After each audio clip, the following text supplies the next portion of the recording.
everyone, welcome to We Learn IAS. Today we are going to have editorial discussion dated 4th August 2022. So the first topic for today's discussion is about demographic dividend. This can be related to the following aspect of syllabus in General Studies paper 1. So what is the context? Recently a UN report was released named as World Population Prospect Report. This report forecasts the world population, and it forecasts that the world population would touch to 8 billion this year. That means in 2022 it will touch to 8 billion and 9.8 billion in 2050.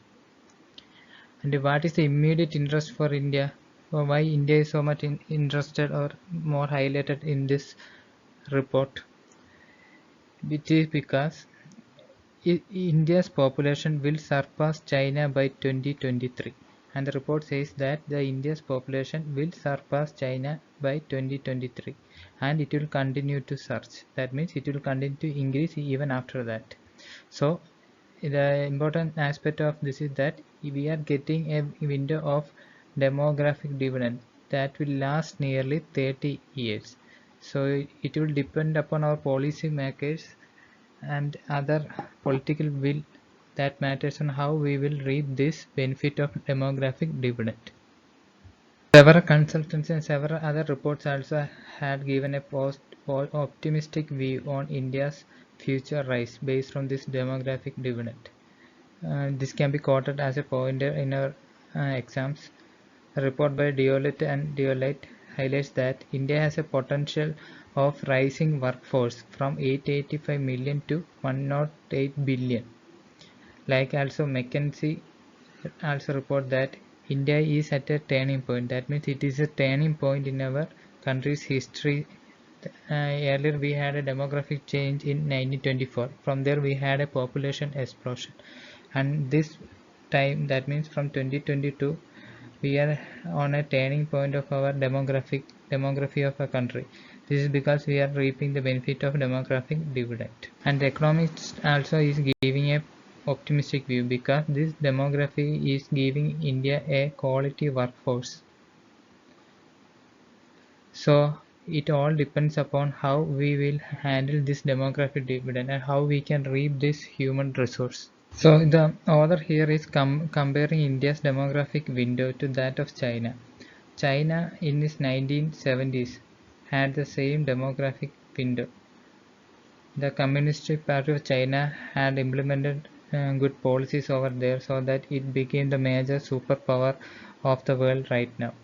And also the one child policy of China has restricted the population explosion there, but currently China is facing a demographic dilemma such that there is an aging population there.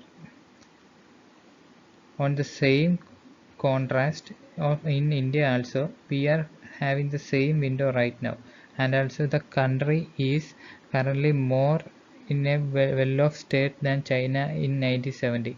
Currently we are very much forward, or we are in a take-off stage of our economy when compared to China in 1970s. So it is a very good chance for India to reap the demographic dividend. So now let us go into some analysis about the demographic dividend. So let us look into what are the good opportunities that we are relating to this demographic dividend. First and foremost opportunity is that of labor supply. We know that a good demographic dividend or working age population gives a good supply of labor force to the country. So it all depends upon how, not on the quantity but on the quality of this labor. So good education and health become a prime force in reaping a quality demographic dividend. Okay, and next is a capital formation. So we all know that capital is of two types, human and physical. Also our capital investment is relatively lower when compared to other developed countries, but we are very much forward in having a good human capital, because the major share of the demographic dividend we have is having a good quality education. In our education policy like right to education has reaped the dividend, and we are having good quality education. So this lead to good human capital formation. The third aspect is about female human capital. The female workforce is an important aspect of any economy. The participation of women in the labor force indicates how much the economy is progressing. So if an woman get progress, it will reflect in the society, and finally it will reflect in the overall development or push to the economy. And the fourth aspect is about economic growth. That's very much clear that whenever we have a good human capital, more and more investment will come, more and more workforce can be applied, so it will have a trickling effect on our economy. This will finally result in overall economic growth also. And another aspect is about infrastructure. When we are reaping the demographic dividend, it is very much clear that the workforce can help in adding more infrastructure to the country. This will in turn will boost in doing ease of doing business also.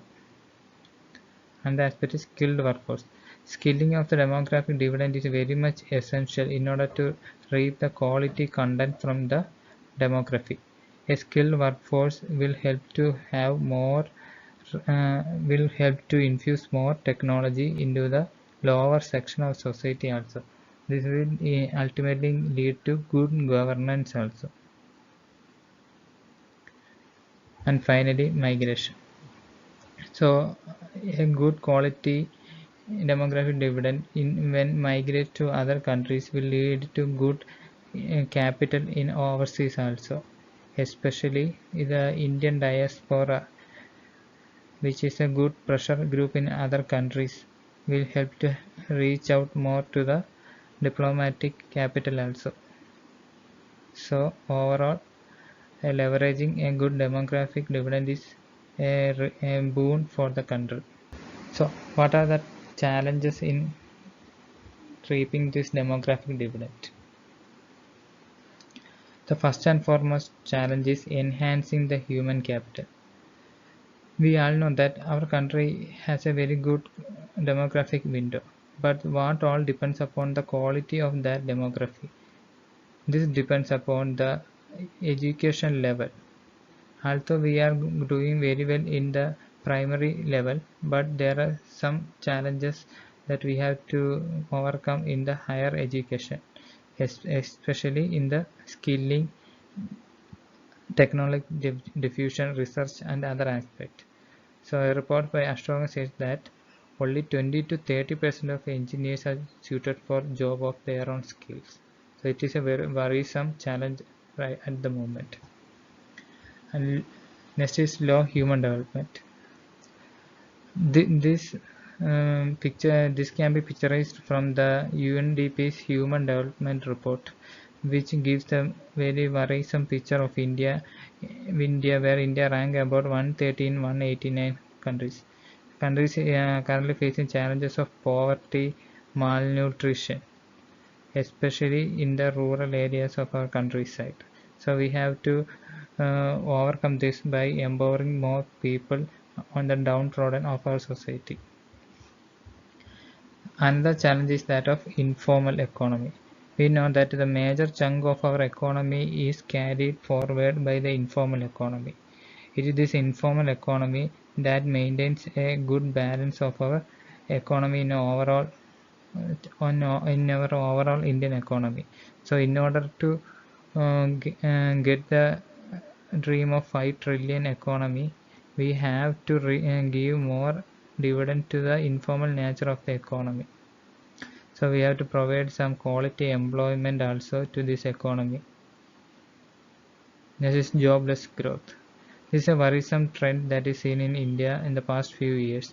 Although we are giving a good GDP growth, but in the quantity of labor or the issue of employment is an worrisome thing.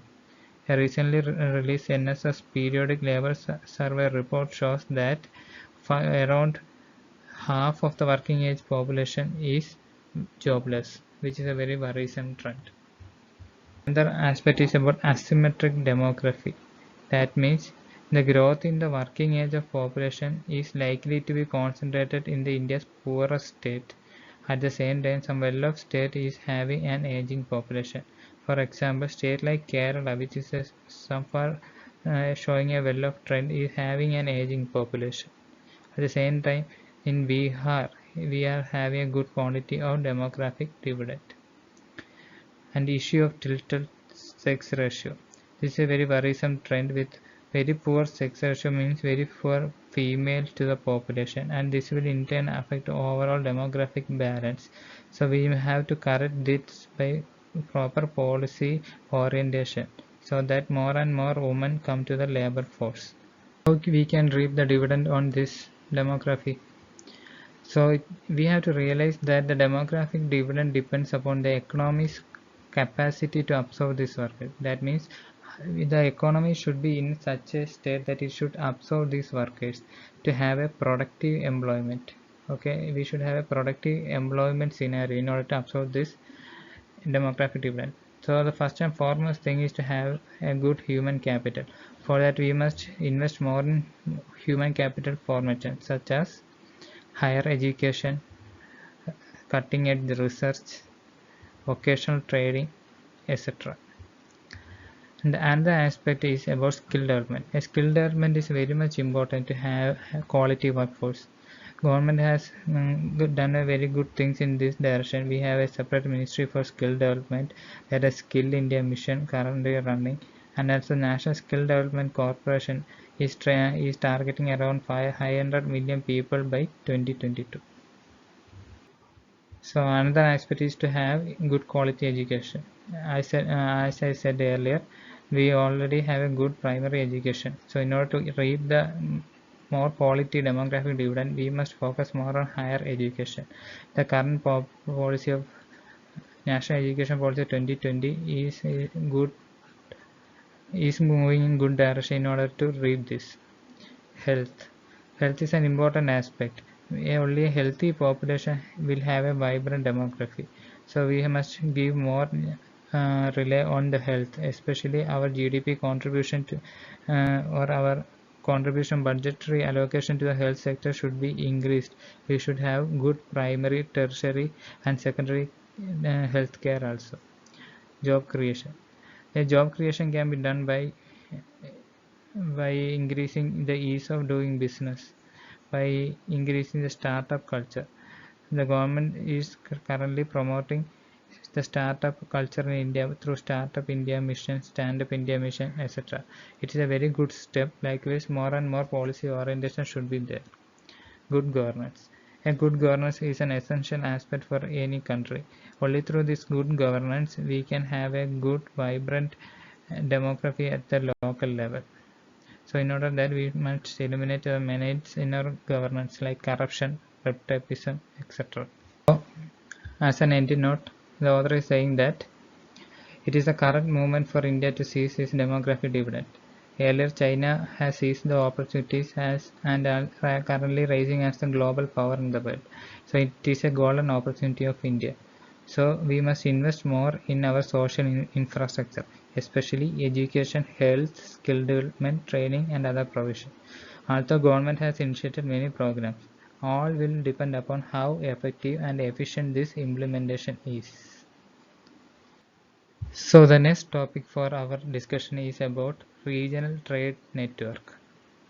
So this can be correlated with the following aspect of syllabus like bilateral and regional global grouping and other interest to India's diplomacy. So what is the context?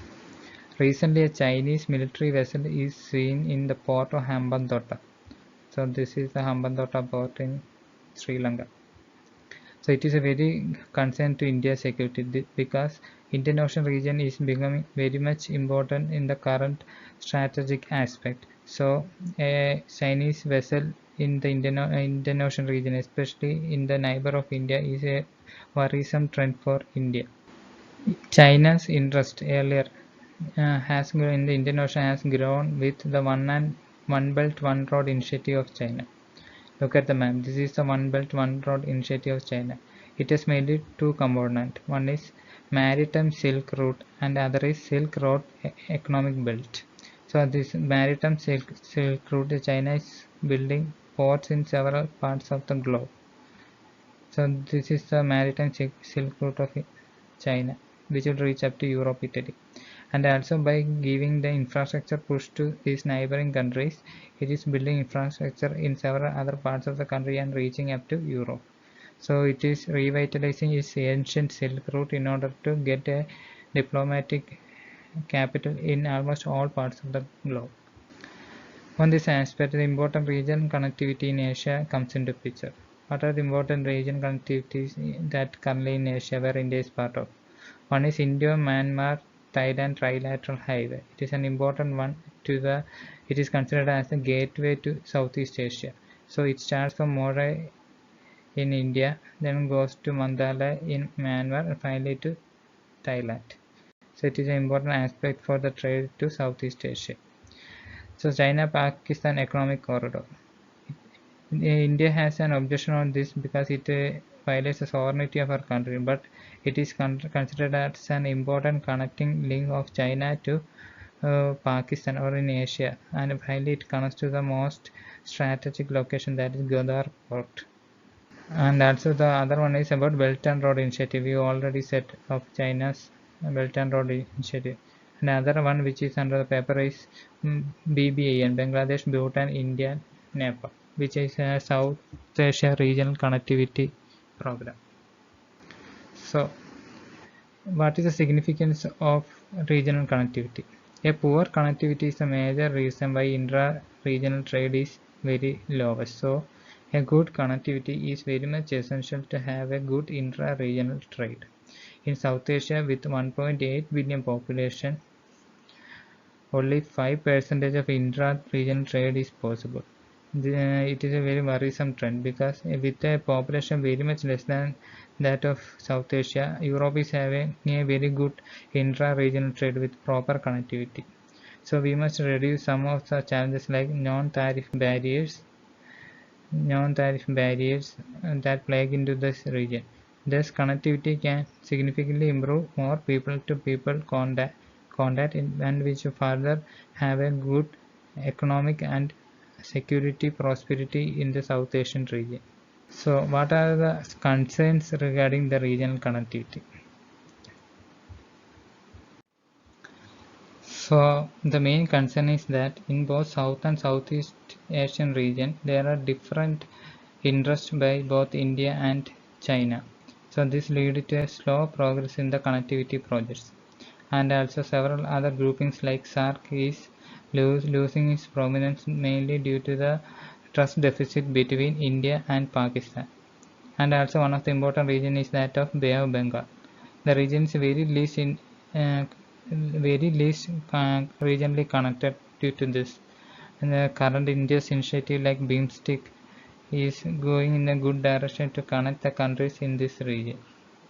So we must reap the opportunities in these regions through proper connectivity projects so that more economic progress can be achieved in the region. So what are the measures needed to be taken in order to achieve a good connectivity? So for that we must revitalize the projects like BRI, BIMSTEC, BBAN, and the two Asian giants, that is India and China, should come in the same platform and have a coordinated effort to come up with a good connectivity project. For that, a good stakeholder consensus should be made.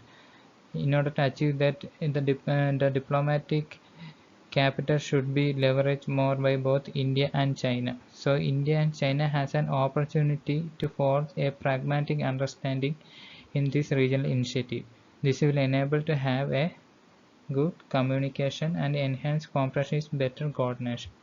That is, the author is saying that by proper coordination we can have a good communication and have an enhanced trade and security link in the Indian Ocean region through proper connectivity projects. So this is all for today's discussion. Thank you. Please subscribe to our channel for the future updates.